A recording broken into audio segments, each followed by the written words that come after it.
O Oscar sempre foi vendido como a maior noite do cinema. Tapete vermelho, discursos ensaiados, estatuetas douradas. Mas a verdade é que o Oscar não nasce naquela noite. Ele nasce no silêncio dos bastidores, em decisões erradas que viram acertos, em filmes que quase não existiram, em escolhas criativas que colocaram tudo em risco.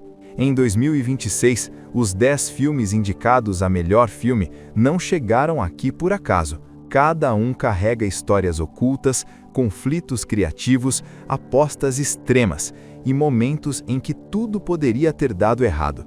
Hoje, você vai conhecer o que não aparece nos trailers nem nos discursos de agradecimento. Os bastidores surpreendentes dos 10 filmes indicados ao Oscar 2026 de melhor filme. E no final, você vai entender por que esta talvez seja uma das seleções mais reveladoras da história recente da Academia. Bugônia, o caos como método.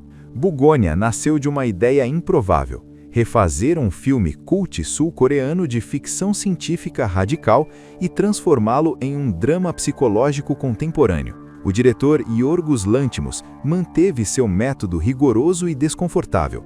Durante as filmagens, o elenco recebia orientações mínimas. Muitas cenas eram ensaiadas sem que os atores soubessem exatamente o tom emocional que o diretor queria alcançar. Emma Stone, em sua 4ª colaboração com Lanthimos, passou por uma transformação física real para o papel. Uma cena-chave exigia que a personagem perdesse completamente o controle. A decisão foi tomada no set. A mudança visual da personagem seria definitiva, sem truques de edição. A equipe sabia que isso afastaria parte do público. Ainda assim, seguiram em frente.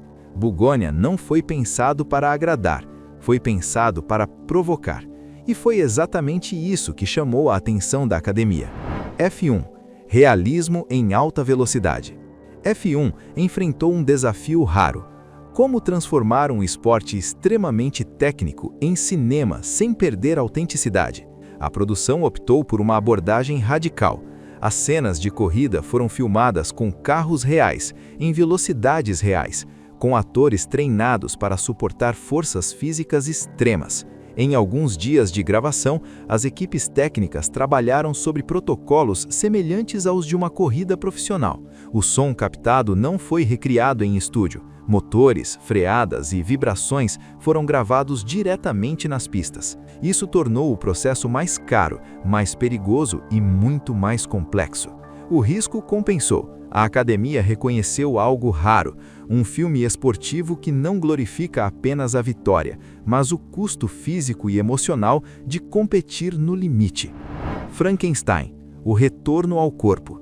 Esta nova versão de Frankenstein recusou o caminho mais fácil do cinema digital. A produção apostou fortemente em efeitos práticos, maquiagem artesanal e cenários físicos. O objetivo era devolver peso, textura e presença ao corpo da criatura. Foram meses de testes até encontrar um visual que não fosse nem clássico demais, nem moderno demais. O ator que interpretou a criatura precisou reaprender a se mover. Cada gesto foi coreografado para transmitir dor, rigidez e consciência fragmentada.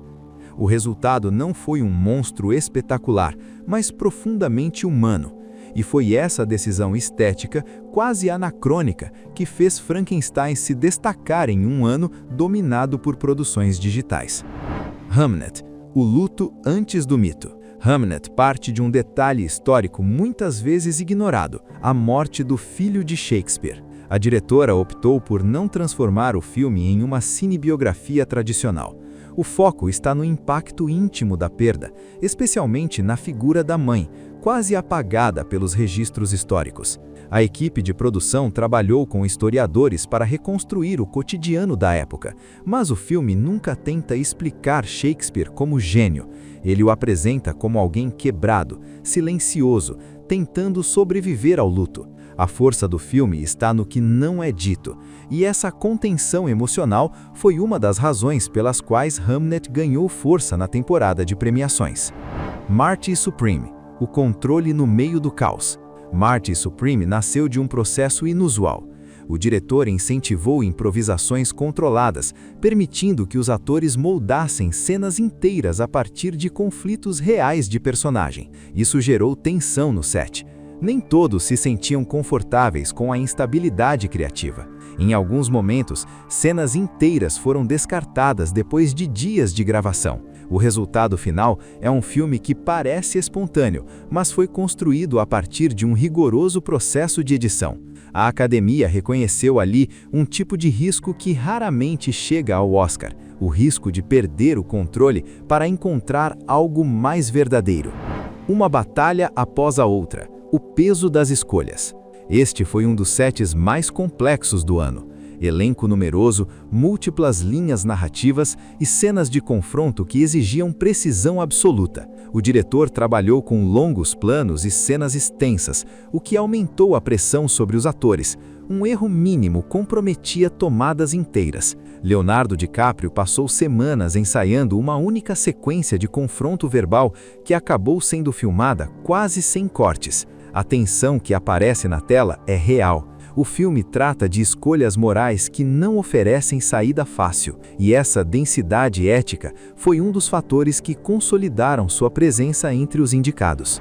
O Agente Secreto. O Brasil sem filtros. O Agente Secreto representa um momento histórico para o cinema brasileiro. A produção optou por uma abordagem seca, quase documental.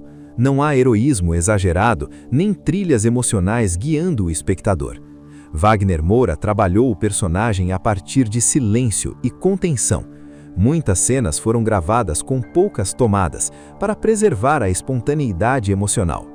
O filme não foi moldado para agradar ao mercado internacional. Ainda assim, foi exatamente essa honestidade que chamou a atenção da Academia, tornando-se uma das indicações mais simbólicas do ano. Valor sentimental. A intimidade como risco. Valor Sentimental é um filme pequeno em escala, mas imenso em densidade emocional. A produção apostou em planos longos e atuações quase invisíveis. Não há grandes explosões dramáticas. O conflito acontece nos detalhes. Os atores passaram por ensaios intensos para eliminar qualquer traço de performance artificial. Em muitas cenas, o silêncio é mais importante que o diálogo. Esse tipo de cinema raramente chega ao Oscar. Quando chega, é porque algo foi feito com precisão absoluta. Pecadores. Terror como memória coletiva. Pecadores quebrou uma barreira histórica ao levar o terror para o centro da principal categoria do Oscar. O filme utiliza o gênero não como choque gratuito, mas como linguagem política e cultural. Cada elemento sobrenatural carrega um significado histórico.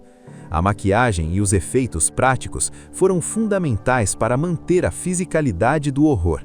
Nada parecia seguro, limpo ou controlado. A Academia reconheceu que Pecadores não é apenas um filme de terror, é uma reflexão sobre culpa, herança e violência estrutural. Sonhos de Trem. O tempo como personagem. Sonhos de Trem é um filme sobre passagem do tempo, esquecimento e transformação. A produção enfrentou dificuldades para recriar paisagens de diferentes períodos históricos sem recorrer a exageros visuais. Tudo precisava parecer vivido, gasto, real. O ritmo lento foi uma decisão consciente. O filme não acelera para prender a atenção, ele exige paciência. Essa ousadia narrativa foi exatamente o que o destacou em meio a produções mais urgentes e ruidosas. Esses 10 filmes não disputam apenas uma estatueta, eles disputam a forma como o cinema será lembrado. Cada um carrega erros, riscos e decisões que poderiam ter levado ao fracasso. Mas foi justamente nesses momentos de incerteza que algo verdadeiro nasceu. O Oscar 2026 não é sobre perfeição, é sobre coragem criativa. Sobre artistas que escolheram não seguir o caminho mais fácil. E quando apenas um nome for anunciado, vale lembrar, o verdadeiro impacto desses filmes não está na vitória, mas na marca silenciosa que eles deixam em quem se permite olhar com atenção. Porque o cinema, no fim das contas, não é sobre ganhar, é sobre permanecer.